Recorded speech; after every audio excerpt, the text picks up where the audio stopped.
Alright, let's lock in, guys. Let's get serious for a second. Let's get for real. There's a new GOAT. Last night's game, Wemby, the fucking GOAT. Let's learn about it. How a 5-year-old beef destroyed the greatest season in NBA history. Most times in the NBA, when players have beef, it's usually nothing. Maybe some smack talk here and there, some friendly banter from time to time, a subtle jab, or some extra motivation for the next time they match up. In rare occasions, beefs grow into something more, real rivalries with very real consequences. But more often than not, the respect is mutual, and the beef players have is in the spirit of some good, admirable competition. Ooh. But what if it wasn't? Smooth. What if it got so out of control shit. it altered the very history of the NBA itself? When Lock two in. players despise each other so much that the mere comparison of them is met with consequence. And what if the beef began over something that never really even mattered in the first place?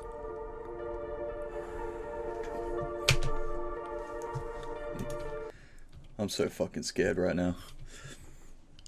So, we got, what is he, 7'6", 7 foot fucking something crazy. Absolute machine. The greatest to ever do it. Man can just fucking dunk standing up. Versus Chet. Today's video is sponsored by DraftKings. The NFL playoffs are here, and there's no better place than $1 place, and you can bigger daily fantasy win any Jimmy High Roller only on DraftKings. Oh, I love gambling. Let's gamble. Let's go gamble.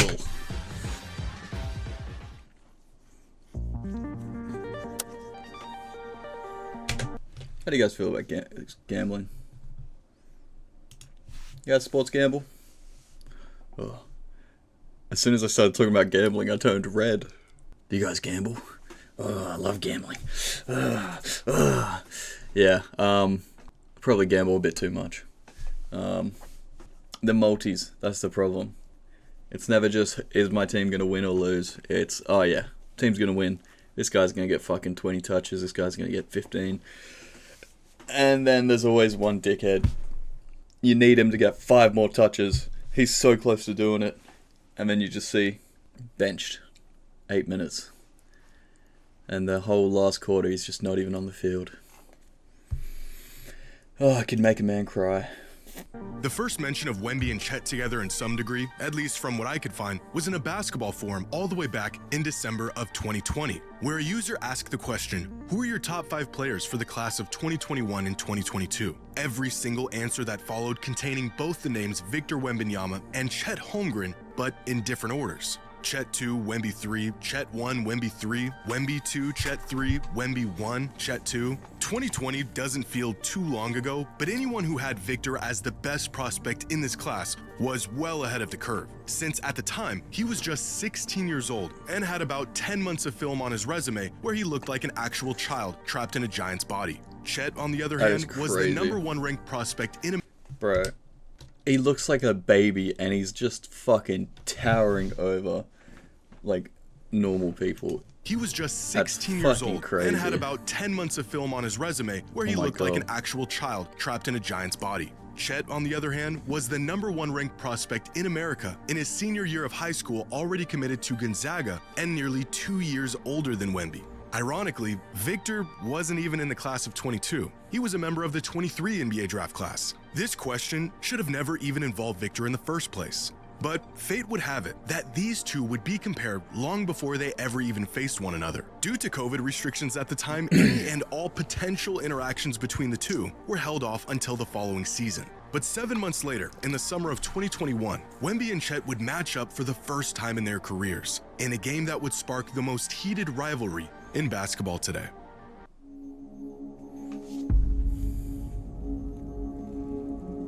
In July of 2021, the FIBA Basketball U19 final came down to the USA versus France, the most highly anticipated matchup of the summer with a world championship on the line. As usual, Team USA had a stacked roster featuring 10 future NBA players, some of which include Jaden Ivey, Peyton Watson, Kenny Lofton, Ryan Kolkbrenner, and the best player in the country, Chet Holmgren. France Well, they had a 17-year-old Victor Wembanyama, who at the time was already seen as the best prospect in the world, crazy. regardless of age. The freakish frames and tools of both Wemby and Chet sparking conversations. USA team, absolutely stacked. Everyone's the GOAT. And the French team, Wemby. Of similarities between the That's two. all they need. Both slim, lengthy big men with offensive games far too sharp for their size and NBA-ready defensive instincts. Who's better? Who is the rarer unicorn? By the end of this game, those questions were answered. Victor Wembanyama was clearly a step above everyone else. Oh my god, he's crazy. Wembanyama. Oh! Balu gets inside. Oh my god. Okay, wait. Let me just get this correct. 7'5". We'll say 7'6". We'll give it an extra inch, like every guy does. 7'5", and he's moving like that. That's not possible. Like, that is fucking insane.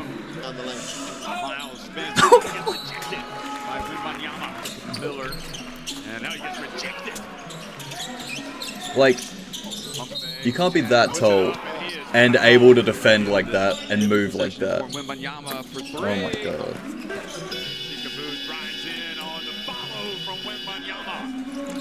But if you just put it near the bucket, he can drop it in. Oh my god.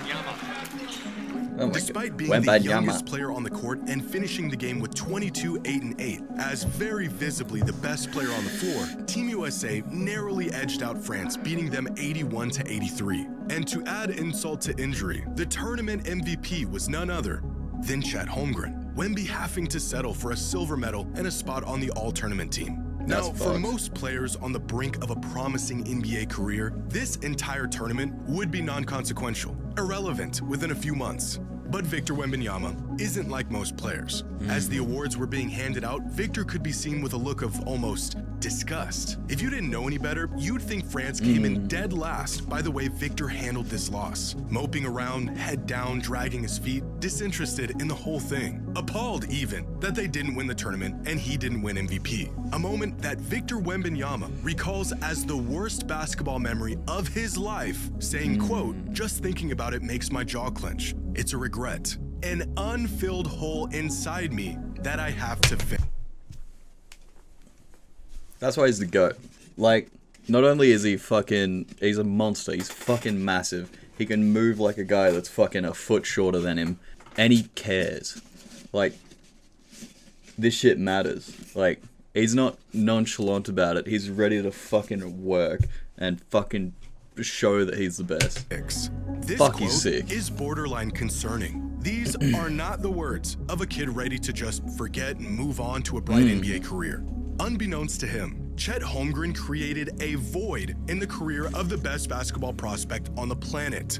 And by any means necessary, Victor was going to spend the next half-decade filling that void.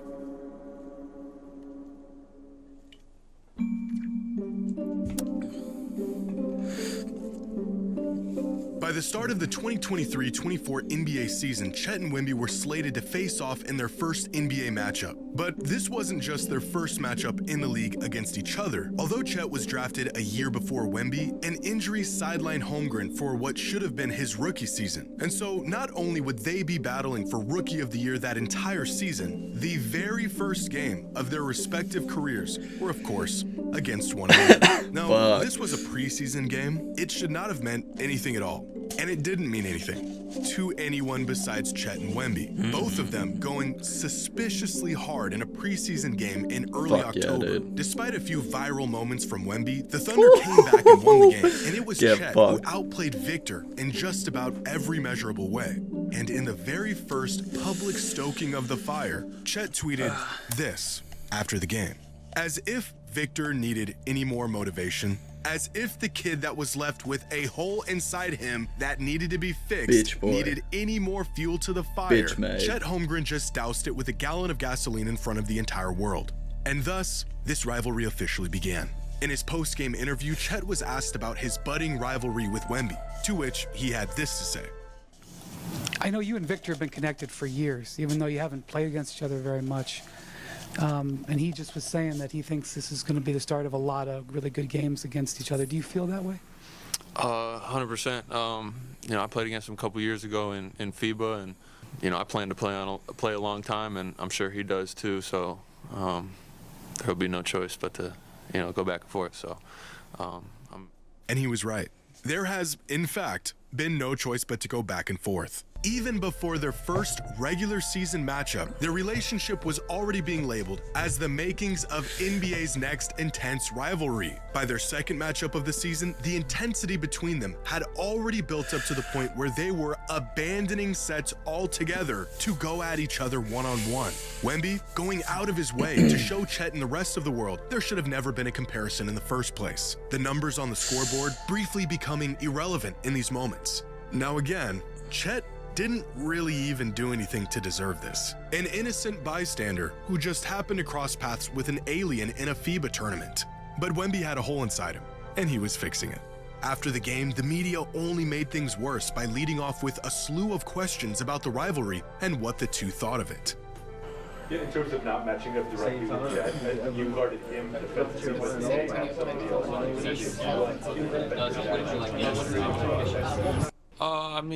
It's obviously like human nature, but to really be uncommon and not just do what everybody else does, you have to kind of fight that.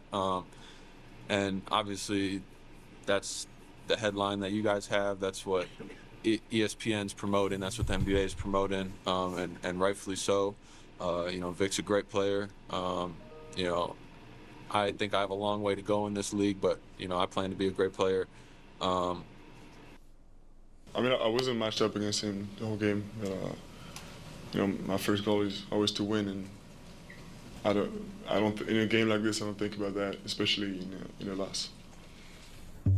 First impression of these two unicorns and their potential in the league, it was a fairly even matchup. Wemby was great, but so was Chet. Their names still intertwined, and for many fans, they were each other's equal. This, however, did not last very long. By the end of their rookie seasons, Wemby had firmly asserted himself as not just the superior player, but the future face of the league. A season that was capped off with Wemby's first triumph over Chet. From the #1 pick and otherworldly expectations to now the unanimous winner of Rookie of the Year. Victor Wembanyama lived up to the hype.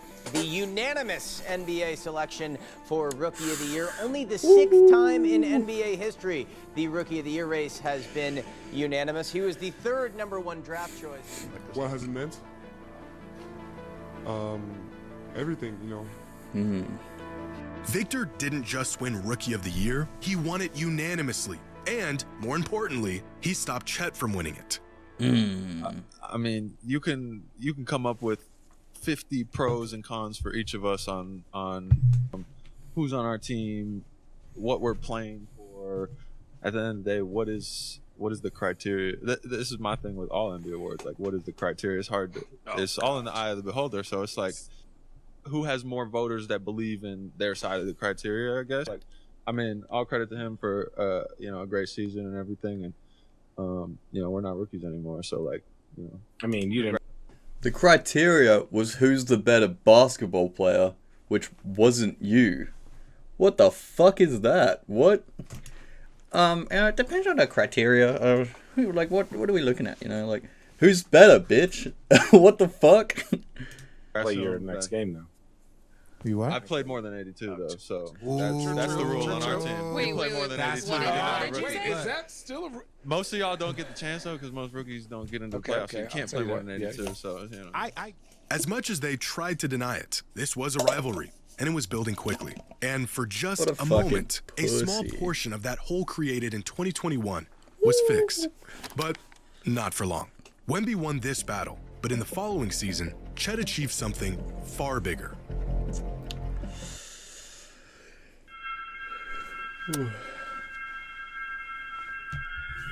By the start of the 2024-25 season, most fans had accepted that Wemby had taken a leap over Chet. Going into the season, Wemby had jumped all the way up the player rankings to 11th. Chet Holmgren, 32nd. even in the description of his ranking, Chet unable to escape the expanding shadow of Victor's ascension. But despite the gap that he was building on Chet, Wemby was still unsatisfied with the fact that they were still being mentioned in the same breath. In fact, his disdain for Chet and the Thunder was only growing over time. What happens when you bring up Chet to Victor? Well, Chet is not exactly Candyman, but Victor will not even say the man's name. But I'm telling you, they do not like each other. They respect each other, but you'll see it manifest itself on the court. As Andrew Schlecht of The Athletic put it, Wemby was creating his very own Voldemort. The kid was pouring mental lighter fluid on a fire that was already out of control. That's crazy. It only made matters worse when the Spurs acknowledged that they were using the Thunder as the blueprint for where they wanted to be in the future. It's the kind of motivation that can consume a man if he isn't careful. And Wemby was eaten alive by it. In their first matchup of the season, Chet completely outclassed Wemby, holding him to just 6 points in statistically his worst game of the entire season. On the other end, Chet had himself a game. The Thunder won the matchup, they were looking like early favorites to win the title, and the Spurs were still trying to figure out how they could possibly keep up. A performance that rekindled the Wemby versus Chet conversation. And before Victor could once again prove otherwise, he was dealt his biggest challenge yet. Getting out of the NBA, according to our Shams Sharania, Victor Wembanyama, the San Antonio Spurs star, is going to miss the rest of the season with what Shams is reporting, a form of a blood clot in his right shoulder. He is out for the season, and the Spurs believe that this is an isolated. While the Thunder were gapping the field and Chet was blossoming into a vital piece on a potential championship team, Victor was sidelined with a season-ending injury. What's the worst-case scenario for a man hell-bent on revenge and willing to do anything to get it? Being helpless and out of commission while your adversary is inching closer to basketball immortality. Well, actually, that's not quite the worst-case scenario, but this is. The Thunder have taken the NBA by storm. For the first time, the NBA champion resides in Oklahoma City. The storybook season is complete. It almost sounds like a work of fiction, this whole saga, this young man's rise to glory and his subsequent fall, idly watching his, admittedly... This shit is getting solved now. This is 4 months ago. Spurs versus Thunder. It's happening now. Spurs have already taken one. What a fucking incredible game. What was the stats? Most recent game, Chet, points 8, rebounds 8, assist 0, blocks 0, points 8, rebounds 8. Wemby, points 42, rebounds 24. Fucking insane. Absolute fucking monster. It's not even close. What a fucking incredible game. Double overtime. Wemby fucking clawed it back. The unjustifiable and I believe the ultimate goal. The Wemby dream. Point, where most players would probably let this whole thing go. Realize that this beef has gotten out of control. They're two different players on two different timelines with two different paths. It's just not worth it to hold on to something that, in the grand scheme of things, is so insignificant. But Victor Wembanyama is not like most players. Chills, bro. Fucking chills.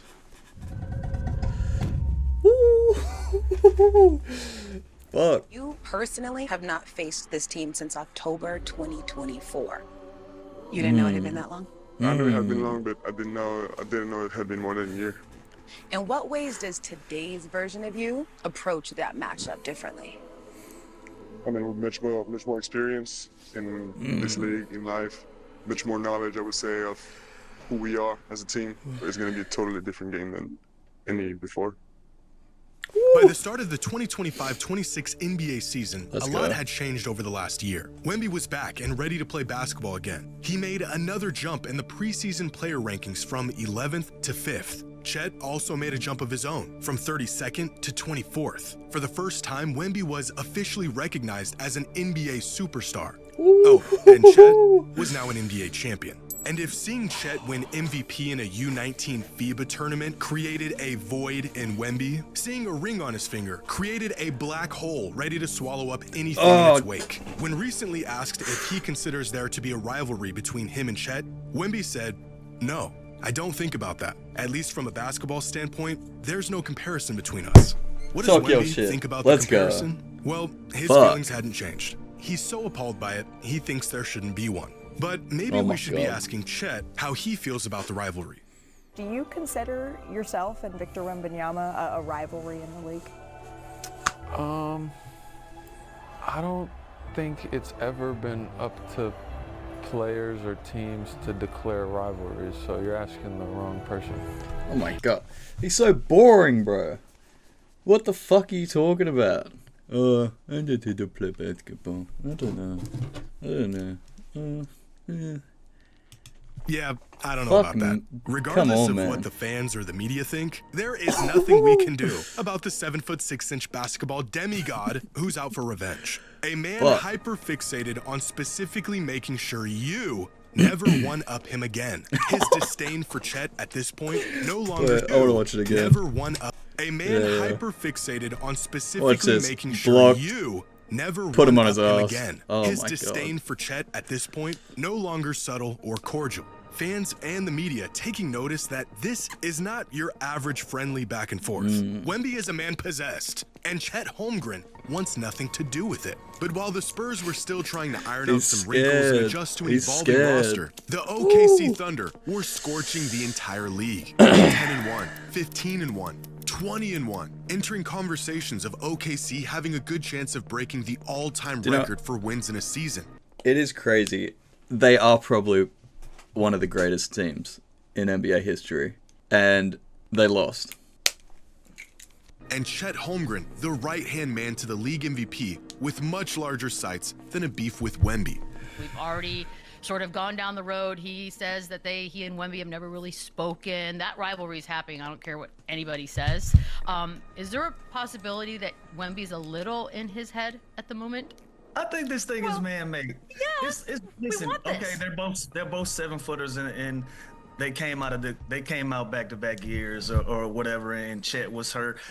Other than that, that's where it ends for me. Like the real rivalry, it's levels to this conversation. The real rivalry to me is going to be SGA and Wemby. Those are the MVP candidates. Why would an MVP candidate have a rivalry with a guy that's not in that conversation? I think there's a lot of levels and a lot of layers to these conversations, and I think Wemby has graduated from that conversation of a rivalry with Chet. It looked like there was That's nothing so that could funny. slow down OKC, and for some, this Chet is so fucking mid that people are like confused why they're talking about it. That's crazy. rivalry was a thing of the past. When it came time for these two to face off again, at least on paper, the Thunder were a better team in the midst of what could have been the greatest season the league had ever seen. But after 14 long months since the last time Victor saw Chet on the court, and 4 years after Chet stole his tournament MVP, on December 13th, the day had come, where he could finally get back to fixing that hole. Missed the last 12, and he's getting ready to head on the floor for his first action since November 14th. Harper pull up, Jay, no. Tipped up and in, instant impact. Oh my god. No good. Another offensive board for Wembanyama. It's a different game now. Harper is lonely. Early in this game. Wembanyama goes down, gives it up. Champagny, 3-ball, corner pocket. Teardrop, no, blocked out of there by Get Wembanyama. fucked, man. Antonio is quite a bit better with Victor Wembanyama. That's why you have to go get a guy with my experience. Bro, the fact they can shoot the threes as well is crazy. Like Wemby is at the high elbow. Here's this matchup, Wembanyama. Yeah, get fucked. Wembanyama changes Not everything happening. at the defensive end of the floor. Everything. It's over to Wembanyama. Made the catch. Fading away. Fucking hell, man. I'm just bigger than you. That's all this boils down to. I'm big. You snapped their 16-game winning streak, just their second loss of the season. We saw your emotions throughout this one, as everyone's saying that the Thunder is a team that is almost unbeatable. What does this win say about where this That's group is crazy. right They're talking about the Thunders as if are they one of the greatest teams in the NBA history, and they're not even the greatest team in their season. Woo! now? It says a lot, and it says a lot about where it's going to be in the future. I mean, that's only their second loss of this season. It means something. It means something. For the Spurs, the same starting five we have seen. Slips, Wemby steps right through. Oh my goodness! Run over Chet Holmgren. Harper throw it up. Wembanyama dumps it. Go back out. Wembanyama shot clock at 6. Stepping back for 3. First double-digit lead for the Spurs. Up 12. It's going crazy. What a Christmas gift for San Antonio Spurs fans. They beat the Thunder 2 times in a row. Now, I would like, with my teammates, to introduce a little new tradition. Oh shit. The San Antonio Spurs and the Oklahoma City Thunder, a burgeoning Western Conference rivalry. Wembanyama continues to have a profound impact for the Spurs positively, both the offensive end of the floor and the defensive end of the floor. They're on cue, Wemby with the buy one, get one free right now. Sure feels like one. Wemby with an exclamation point just to let Let's you know. go. Beyond by the three-point circle.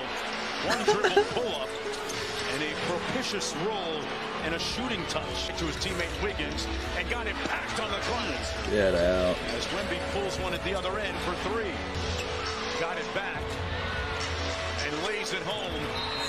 We got a whistle. First of all, a spectacular pass by Wembanyama.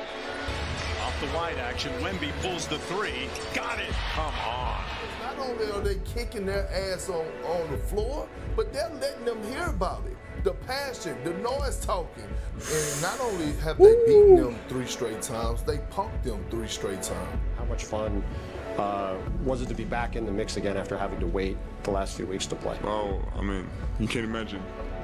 Let's just go. Get better, do some beautiful things. And I just wanted to be a part of it, you know, and I'm glad that we can still do it when I'm here. I have no doubt, of course, but I'm just glad to be a part of something that's growing to be so beautiful. And so, before we finish this, I just want to watch that last game. They're down by 3. Let's just watch. To trigger, Wembanyama hasn't lost it. Look at this. Harper to trigger, Wembanyama. Look at this spin. Don't look at that. Don't look at that. Look at this. Down by 3. 30 seconds left.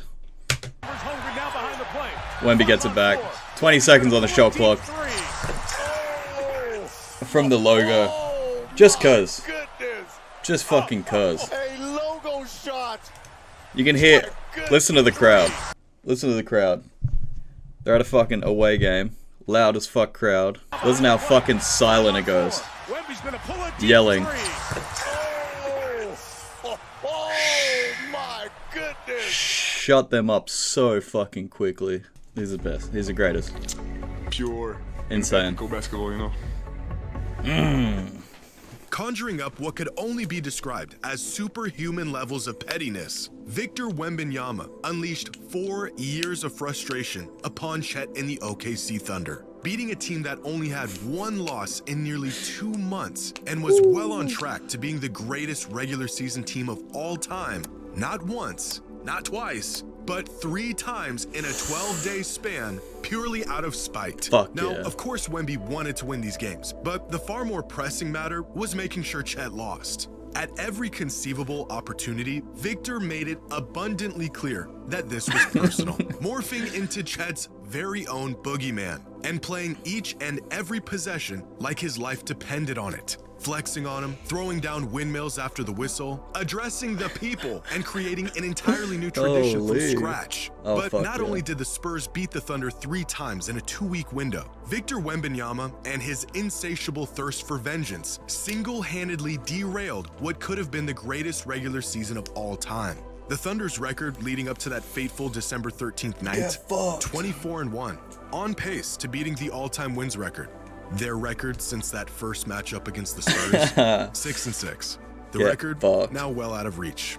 Now, to say the Thunder have completely unraveled simply because Victor is a resentful man who is hell-bent on not letting things go may sound like a bit of an overestimation of the damage Wemby inflicted onto this franchise. Then again, if you told someone the future face of the NBA is still mad over a meaningless MVP he lost 5 years ago in an international tournament that nobody remembers and is still seeking revenge on the poor guy who stole it from him to this day, That would probably sound like an overreaction too.